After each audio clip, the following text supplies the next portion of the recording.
Hello दोस्तों, welcome back to my channel exam practice with Rekha. कल हमने सेंट्रल हाईलैंड के बारे में अध्ययन कर चुके हैं। आज हम दक्कन के पठार का अध्ययन करेंगे। इसके उत्तर में सतपुड़ा की पहाड़ियाँ, यानी कहे दक्कन के जो उत्तर में है वो सतपुड़ा रेंज है, पश्चिम में पश्चिम घाट पर्वत है और पूर्व में पूर्वी घाट पर्वत है। इसके यानी जो तीन तरफ मतलब तीनों ओर से घिरा हुआ जो बीच की आकृति है उसे दक्कन का पठार कहा जा सकता है।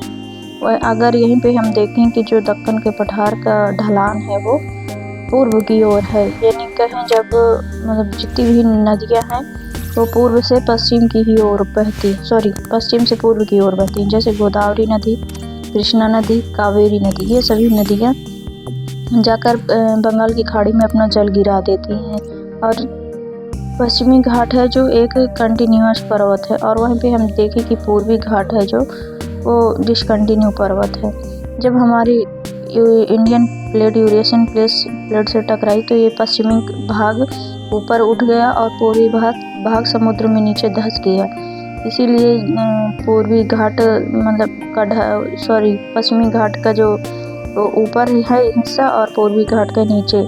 जैसे अगर यहीं पे हम देखें कि जैसे अगर कोई कार टकराती है तो उसके पीछे का हिस्सा ऊपर उठ जाता है। इसी तरह इस पठार को हम समझ सकते हैं कि पश्चिमी घाट ऊपर उठ गया और पूर्वी घाट नीचे की ओर धंस गया। इसका ढलान पश्चिम से पूर्व की ओर है इस पठार का।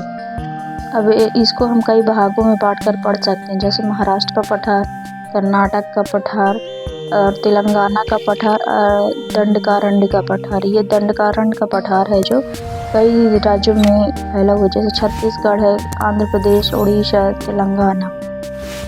हमारे प्रायद्वीपीय भाग का ही जो पूर्वी हिस्सा है वो मेघालय का पठार कहा जा सकता है।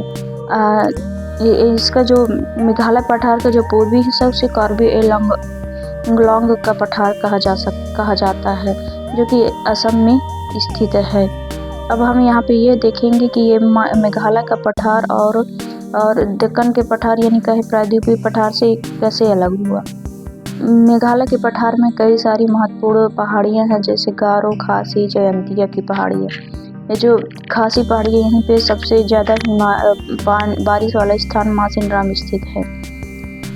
मेघालय का जो दक्कन का पठार से अलग हो गया है। ये जब हमारी इंडियन प्लेट यूरेशियन प्लेट से टकराई है तो यह भाग इसके बीच में एक गैप आ गया है और इसका जो पूर्वी विस्तार वहाँ तक मेघालय के पठार तक हो गया है। प्रायद्वीपीय पठार और मेघालय के पठार एक अर्ध चंद्राकार की स्थिति में स्थित है, और यहाँ पे हमारे जो मैदानी भागों से गंगा और ब्रह्मपुत्र नदियों का प्रवाह होता है, यहाँ पे बहुत सारा निक्षेप लाकर छोड़ देती हैं, जिससे एक मैदान का निर्माण हो गया है। और ये एक दूसरे दक्कन का पठार और प्रायद्वीपीय का पठार मेघालय पठार से अलग हो गया है।